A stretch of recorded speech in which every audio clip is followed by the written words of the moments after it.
suyukligimiz, Habibimiz, shafoatchimiz Rasululloh sallallohu alayhi vasallamdan rivoyat qilinadi. Qiyomat kuni bir banda keltiriladi. Hayoti chog'ligida qilgan yaxshi amallari go'yo ana shu tog'lar kabi ko'p bo'ladi.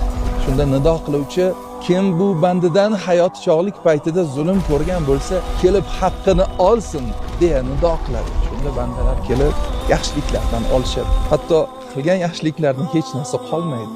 Banda hayron boqib turganida Alloh taolo aytadi: "Mening huzurimda sening bir xazinang bor. Uni farishtalarimga ham, maxluqotlarimga ham ko'rsatmaganman. Banda, u nima ya Rob? Sening yaxshi niyatlaring.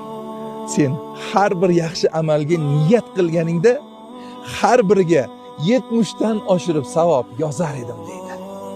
Subhanalloh.